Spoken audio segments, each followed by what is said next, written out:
जय हिंद, वंदे मातरम। स्वागत है आप सभी का फ्री एग्जाम जिन यूट्यूब चैनल पर। दोस्तों, अगर आप बिहार डीएलएड एंट्रेंस एग्जाम 2025 देने वाले हैं तो आज का प्रैक्टिस सेशन आपके लिए अति महत्वपूर्ण होने वाला है, जिसमें हमने केवल वही प्रश्न शामिल किया है जो प्रीवियस ईयर में कई बार पूछे गए हैं। तो सभी प्रश्नों को पूरे ध्यान से देखना है और अंत में कमेंट करके अपना स्कोर जरूर बताना है। तो चलिए सेशन को प्रारंभ करते हैं और पहला शानदार प्रश्न देखते हैं।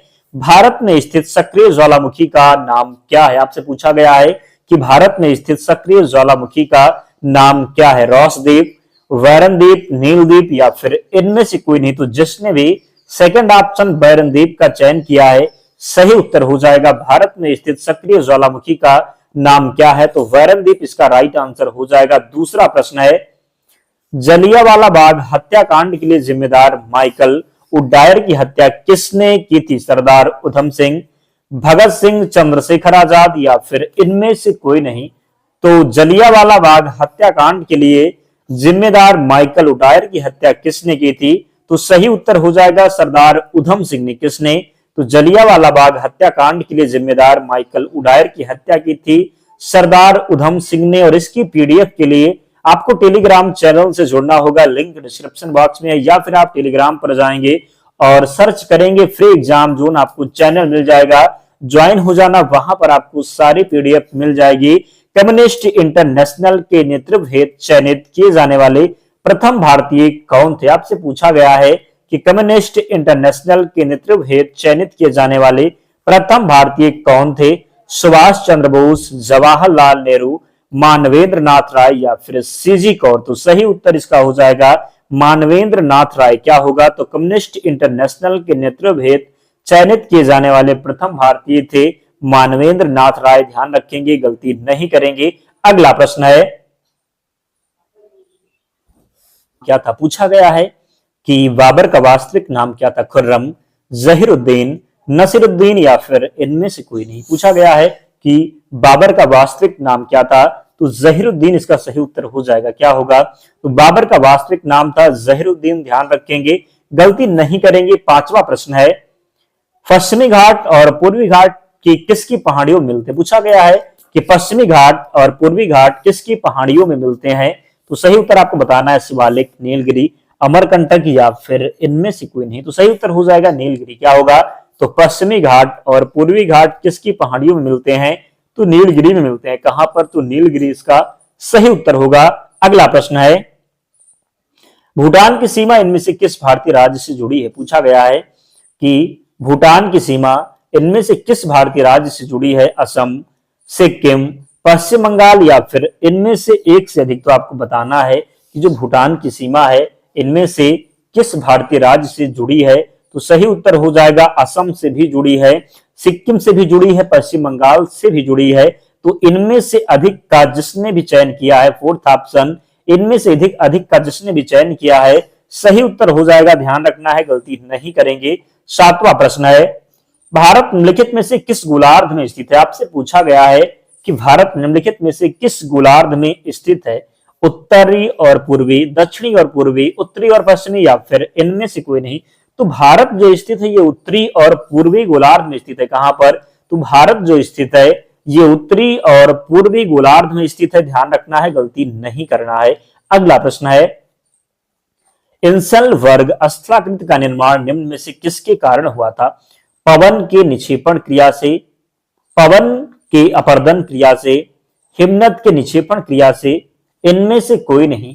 प्रश्न पूछा गया है कि इंसल वर्ग स्थलाकृति का निर्माण निम्न में से किसके कारण होता है? तो सही उत्तर इसका हो जाएगा पवन के अपर्दन क्रिया से। किससे? तो पवन के अपर्दन क्रिया इसका सही उत्तर हो जाएगा। ध्यान रखना है, गलती नहीं करेंगे। नेक्स्ट है, दूध सागर जलप्रपात किस राज्य में है? आपसे पूछा गया है कि दूध सागर जलप्रपात किस राज्य में है? गुजरात, महाराष्ट्र, गोवा या फिर असम में। तो दूध सागर जो जलप्रपात है ये कहां पर है? तो गोवा में है। कहां पर? तो दूध सागर जलप्रपात जो है ये गोवा में स्थित है। अगला है, किस मराठा राज्य की राजधानी इंदौर थी?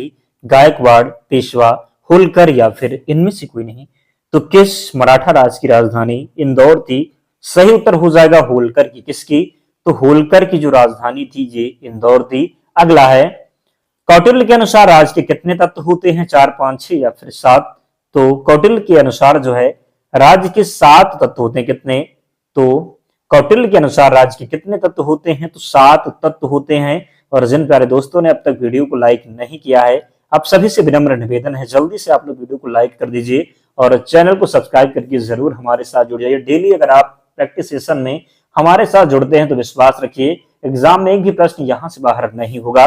पंपास, स्टेपीज, सवाना और प्रेरी किसके लिए प्रसिद्ध है? पूछा गया है कि पंपाज, स्टेपीज, सवाना और प्रेरी ये किसके लिए प्रसिद्ध है? घास के मैदान, चक्रवात, अमेरिका में स्थित झील या फिर इनमें से कोई नहीं। तो सही उत्तर हो जाएगा ये घास के मैदान है। क्या है?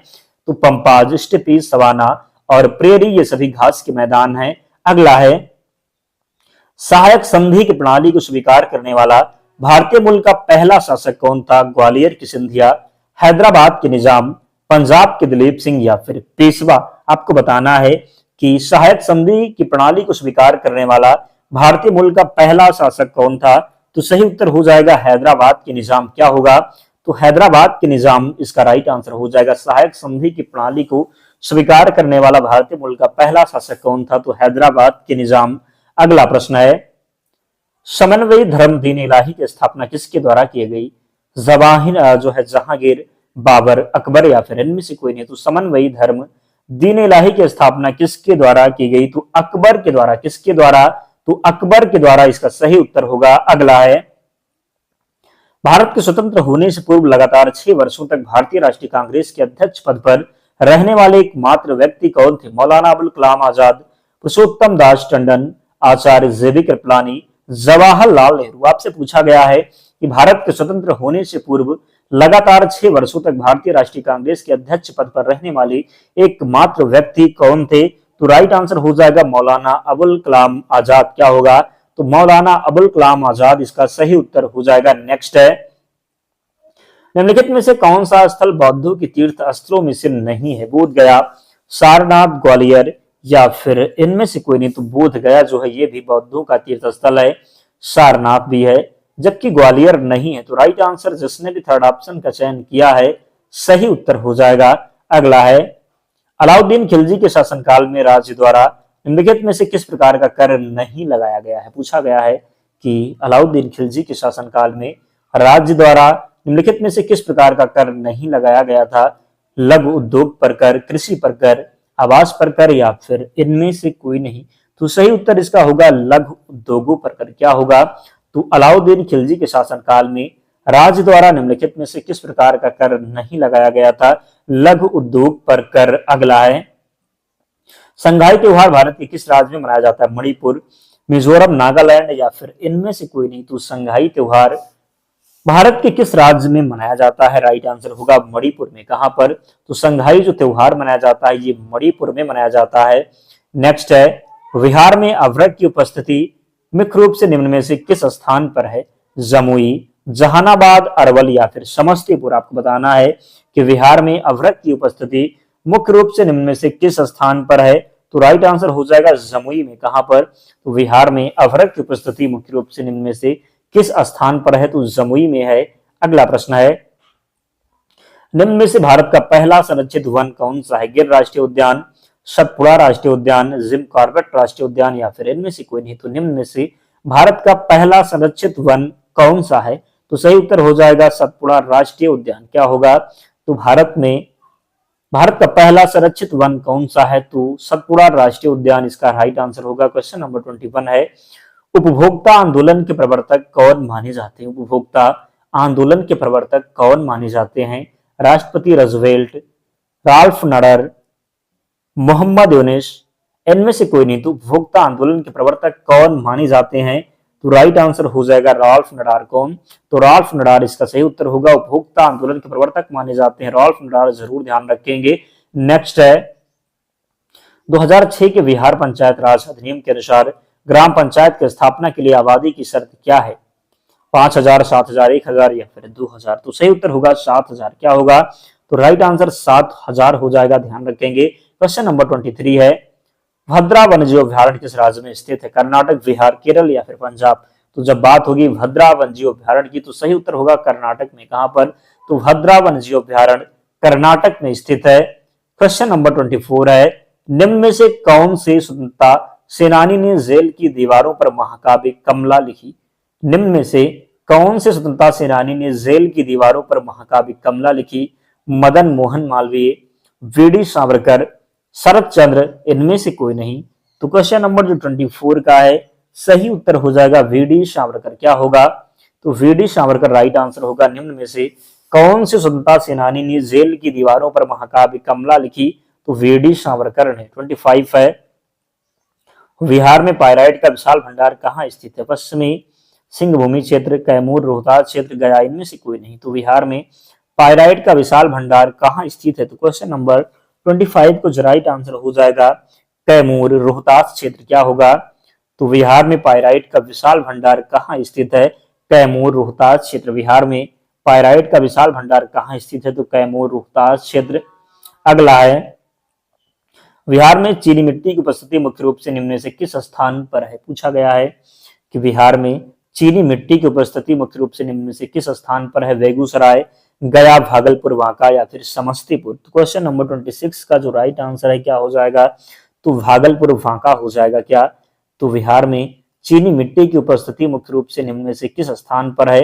तो भागलपुर, बांका इसका सही उत्तर होगा। क्वेश्चन नंबर 27 है, आर्थिक दृष्टि से एक पिछले देश की विशेषता नहीं है। प्रति व्यक्ति निम्न आय, प्राथमिक क्षेत्र में निम्न श्रम अनुपात, उच्च निरक्षरता, इनमें से कोई नहीं। तो आर्थिक दृष्टि से एक पिछले देश की विशेषता नहीं है। तो क्वेश्चन नंबर 27 का जो राइट आंसर हो जाएगा क्या? तो प्राथमिक क्षेत्र में निम्न श्रम अनुपात राइट आंसर होगा। आर्थिक दृष्टि से एक पिछले देश की विशेषता नहीं है, तो प्राथमिक क्षेत्र में निम्न श्रम अनुपात हो जाएगा। 28 है, भारतीय संविधान की किस संशोधन के तहत उच्च न्यायालय के न्यायाधीशों की सेवानिवृत्ति की आयु 60 से 62 वर्ष कर दी गई? 10वें संविधान संशोधन, 12वें संविधान संशोधन, 15वें संविधान संशोधन या फिर 24वें संविधान संशोधन? तो बताना है कि भारतीय संविधान की किस संशोधन के तहत उच्च न्यायालय के न्यायाधीशों की सेवानिवृत्ति की आयु 60 से 62 वर्ष कर दी गई? तो राइट आंसर इसका हो जाएगा कितना? तो 15वें संविधान संशोधन के तहत। किसके? तो 15वें संविधान संशोधन के तहत। नेक्स्ट है, भारत का संविधान देश को किस रूप में वर्णित करता है? राज्यों का संघ, महासंघ, एकात्मक राज्य या फिर इनमें से कोई नहीं। तो भारत का संविधान देश को किस रूप में वर्णित करता है? 29 का जो सही उत्तर आपको बताना है कि भारत का संविधान देश को किस रूप में वर्णित करता है? तो राज्यों का संघ। क्या होगा? तो राज्यों का संघ इसका सही उत्तर हो जाएगा। अगला है, तंत्रिका आवेग की प्रकृति कैसी होती है? विद्युतीय, विद्युत, रासायनिक, भौतिक या फिर इनमें से कोई नहीं। तो तंत्रिका आवेग की प्रकृति कैसी होती है? बताना है कि तंत्रिका आवेग की जो प्रकृति है कैसी होती है? विद्युतीय, विद्युत, रासायनिक, भौतिक या फिर इनमें से कोई नहीं। तो राइट आंसर हो जाएगा विद्युत रासायनिक। तंत्रिका आवेग की प्रकृति कैसी होती है? तो विद्युत रासायनिक इसका सही उत्तर हो जाएगा। अगला है, कौन सी एक सतही परिघटना है? उबालना, गलना, वाष्पीकरण या फिर निष्पादन? तो कौन सी एक सतही परिघटना है? उबालना, गलना, वाष्पीकरण या फिर निष्पादन? तो सही उत्तर हो जाएगा वाष्पीकरण। क्या है?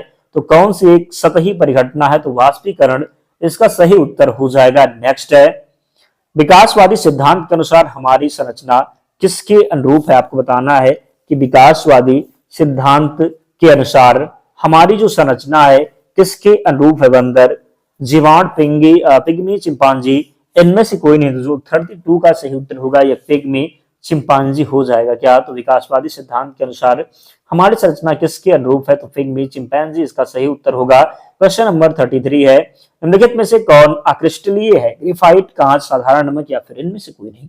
तो निम्नलिखित में से कौन अक्रिस्टलीय है? तो सही उत्तर हो जाएगा कांच। क्या होगा? तो निम्नलिखित में से कौन अक्रिस्टलीय है? तो कांच इसका राइट आंसर हो जाएगा। नेक्स्ट है, निम्नलिखित में से कौन सा अनवीनीकरण ऊर्जा का रूप है? सौर ऊर्जा, भूतापीय ऊर्जा, प्राकृतिक गैस या फिर इनमें से कोई नहीं। तो निम्नलिखित में से कौन सा अनवीकरणीय ऊर्जा का रूप है? तो सही उत्तर 34 का जो हो जाएगा प्राकृतिक गैस। क्या होगा? तो निम्नलिखित में से कौन सा अनवीनीकरणीय ऊर्जा का रूप है? तो प्राकृतिक गैस सही उत्तर है। अगला है, भारतीय जंगली जीवन के संदर्भ में उड़न लोमड़ी क्या है? भारत के जंगली जीवन के संदर्भ में उड़न लोमड़ी क्या है? एक सारस है, एक चमगादड़ है, एक चील है, या फिर इनमें से कोई नहीं। तो 35 का आपको सही उत्तर बताना है कि भारत के जंगली जीवन के संदर्भ में उड़न लोमड़ी जो है ये एक चमगादड़ है। क्या है? तो एक चमगादड़ इसका सही उत्तर हो जाएगा। 36 है, किस प्रकार के जानवरों को अंडज जानवर कहा जाता है? नवजात, सितारा मछली, अंडे देने वाली, इनमें से कोई नहीं। तो किस प्रकार के जानवरों को अंडज जानवर कहा जाता है? तो 36 का जो राइट आंसर होगा अंडे देने वाले। क्या? तो किस प्रकार के जानवरों को अंडज जानवर कहा जाता है? तो अंडे देने वाले जानवरों को अंडज जानवर कहा जाता है। क्वेश्चन नंबर 37 है, मनुष्य की आवाज की ध्वनि किसके द्वारा ओकल कार्ड से उत्पादित होती है? मनुष्य की आवाज की ध्वनि किसके द्वारा ओकल कार्ड से उत्पादित होती है? कंपन, हलचल, गति, या फिर इनमें से कोई नहीं। तो मनुष्य की आवाज की ध्वनि किसके द्वारा ओकल कार्ड से उत्पादित होती है? तो सही उत्तर हो जाएगा कंपन के द्वारा। किसके द्वारा? तो मनुष्य की आवाज की ध्वनि किसके द्वारा ओकल कार्ड से उत्पादित होती है? तो कंपन के द्वारा। क्वेश्चन नंबर 38 है, लाइकेन प्लांट किस डिवीजन से संबंधित है? ब्रायोफाइटा, थैलोफाइटा, इनमें से कोई नहीं, या फिर दोनों। तो लाइकेन प्लांट किस डिवीजन से संबंधित है? 38 का जो सही उत्तर होगा थैलोफाइटा। क्या होगा? तो लाइकेन प्लांट किस डिवीजन से संबंधित है? थैलोफाइटा इसका सही उत्तर है। लाइकेन प्लांट किस डिवीजन से संबंधित है? थैलोफाइटा राइट आंसर हो जाएगा, गलती नहीं करना है। अगला है, संयुक्त राष्ट्र का मुख्यालय कहाँ स्थित है? Washington DC, Geneva, New York city, या फिर पेरिस। तो संयुक्त राष्ट्र का जो मुख्यालय है ये जिनेवा में है। कहां पर है? तो जिनेवा में है। सेकंड लास्ट प्रश्न है, तो जिसने भी अब तक वीडियो को लाइक नहीं किया है आप सभी से विनम्र निवेदन है जल्दी से वीडियो को लाइक कर दीजिए और चैनल को सब्सक्राइब करके हमारे साथ जरूर जुड़ जाइए। विश्वास रखिए निश्चित यहाँ से प्रश्न बनेगा एग्जाम में। क्वेश्चन नंबर 40 है, लाल रक्त कण कहाँ बनता है? अस्थि मज्जा, यकृत, बणियात, या फिर इनमें से कोई नहीं। तो लाल रक्त जो कण है ये बनता है अस्थि मज्जा में। कहां पर? तो लाल रक्त कण कहाँ बनता है? अस्थि मज्जा में बनता है। तो 40 का जो सही उत्तर होगा ये ऑप्शन हो जाएगा। तो 40 प्रश्न थे, आपको बताना है कि 40 में आपका स्कोर क्या रहा, कितने प्रश्न आप सही कर पाए, कमेंट करके बता करके ही जाना है। और आपको सेशन कैसा लगा है प्यारा सा कमेंट करके जरूर बताएं। पीडीएफ से रिवीजन करना चाहते हैं तो टेलीग्राम चैनल पर जुड़ जाना, लिंक डिस्क्रिप्शन बॉक्स में है, या फिर आप टेलीग्राम पर जाएंगे, सर्च करेंगे फ्री एग्जाम जोन। क्या सर्च करना है? तो फ्री एग्जाम जोन सर्च करना है, आपको चैनल मिल जाएगा, ज्वाइन हो जाना, वहां पर आपको सारी पीडीएफ मिल जाएगी। तो मिलते हैं नेक्स्ट वीडियो में, तब तक पढ़ते रहिए, ध्यान रखिए अपना, स्वस्थ और सुरक्षित रहिए। जय हिंद।